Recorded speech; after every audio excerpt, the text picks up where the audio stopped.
I'm going to start with a short little game of Jeopardy. I'm going to give you a couple of blanks. You see if you can fill in the missing words, okay? Number one, you shouldn't pray at school because of separation of blank and blank. Did you say church and state? Okay. Number two things one should never discuss in polite company are blank and blank. Did you say religion and politics? Why have these adages been drilled into our heads so deeply that you were able to guess them right away and you didn't even have to buy any vowels? Well, surely, some will say, because they are staples of the American way. They're likely coined by the founding fathers themselves. Let's take a look at those two statements through the lens of some of the founding fathers, through the eyes of men that essentially invented American politics. Benjamin Franklin said, "The moral and religious system which Jesus Christ transmitted to us is the best the world has ever seen or can see." George Washington said, "Of all the habits and dispositions which lead to political prosperity, religion and morality are indispensable supports. Both reason and experience forbid us to expect that national morality can prevail in exclusion of religious principle. It is substantially true that virtue or morality is a necessary spring of popular government." Now, if you're anything like me, first time you hear that quote, you feel a bit like Captain Barbossa when he says there's a lot of big words in there. We are but humble pirates. But after a little research, trusty dictionary, it's very clear to see that George Washington is teaching us and warning us that government cannot succeed if you remove God and religion from it. He says both reason and experience forbid us to believe that national morality, that civility, that loving kindness, that good neighborliness, that law-abiding citizens will continue. All of that will go away if we remove religion from politics. John Adams said, "Our Constitution was made only for a moral and religious people, and it is wholly inadequate to the government of any other." Benjamin Rush, the most influential founding father that the school system has worked very hard to ensure you've never heard of, he once said that the first three things that should be taught in our school systems are God, country, and family.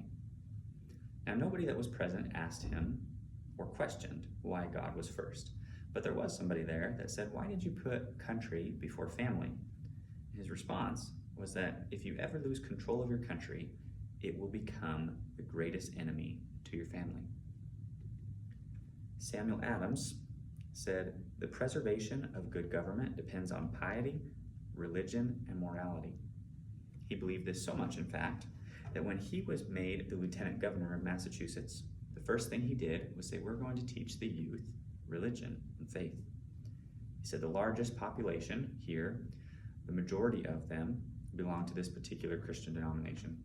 So we will provide teachers for that denomination. And if a parent wants their child to be taught a different faith, they can let us know. We will do our best to track down a teacher of that particular faith. He says, if we are unable to, I will then go back to the parents and I will let them know they have three options. I'll tell them I wasn't able to locate a teacher, so they need to do so, or they need to become that teacher, or they can choose to just opt their child out of the religious course. But that was the first thing he wanted the youth to be taught, to ensure that people were not only good neighbors and good citizens,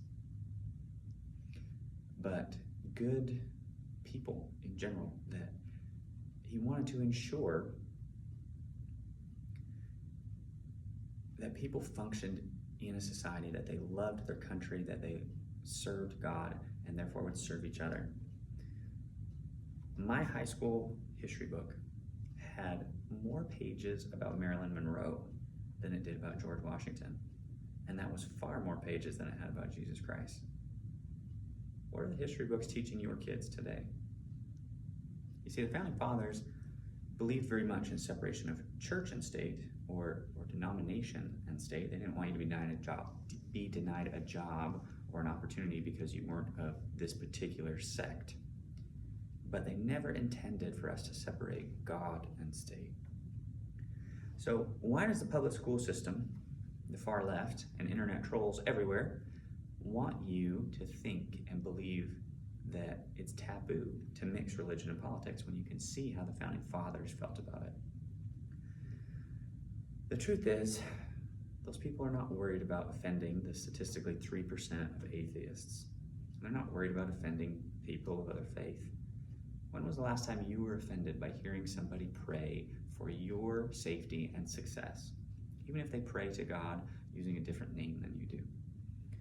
No, the truth is that when people want God out of politics, when they want God out of the school system and out of conversation, it's because they don't want God and the scriptures to dictate to them what is right and wrong.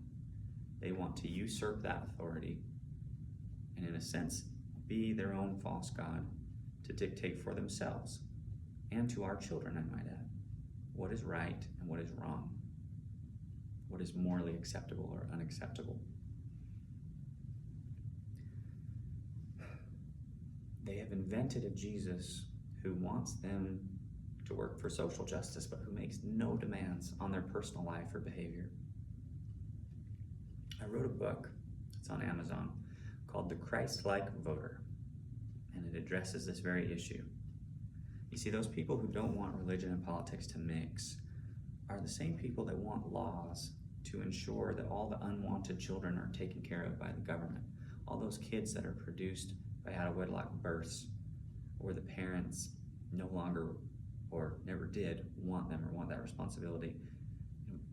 People want the government to take care of that, but those same people cringe when I suggest we teach people that they shouldn't be having sex until they're in a committed, loving, and lawful marriage. Those people that want to separate religion and politics, they want restraining orders to protect women from dangerous men, but they shudder when I suggest we teach young boys to look to Jesus Christ, the greatest man who ever lived, as their example. Because if they did that, not only would they have enough emotional control and morality in them that they would never hurt a woman, but they would protect women. Those people who want to separate religion and politics, they want laws that ensure there's no homelessness in the world. But they scoff when I suggest that we teach self-reliance and self-mastery instead of patting ourselves on the back for being so generous with money that was forcefully taken from those who produced it. The truth is, religion and politics are intrinsically linked because they have the same goals. Neither were first practiced to ensure that nobody anywhere is ever offended.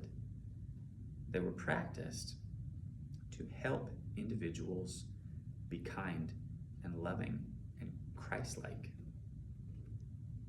A leader in my faith, Elder D. Todd Christofferson, said, "The societies in which many of us live have for more than a generation failed to foster moral discipline.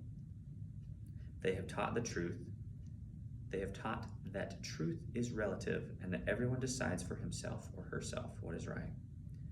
The lack of internal control by individuals breeds external control by governments.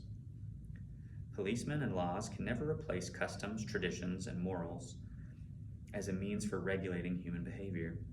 At best, the police and criminal justice system are the last desperate line of defense for a civilized society.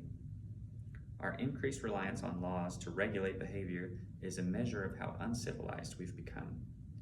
There could never be enough rules, so finely crafted as to anticipate and cover every situation, and even if there were, enforcement would be impossibly expensive and burdensome. This approach leads to diminished freedoms for everyone." He said, "In the end, it is only an internal moral compass in each individual that can effectively deal with the root causes as well as the symptoms of societal decay. Societies will struggle in vain to establish the common good until sin is denounced as sin and moral discipline takes its place in the pantheon of civic virtues." The Founding Fathers understood this fact. That is why they designed this country to be one nation under God. That is why we sing, America, America, God shed his grace on thee.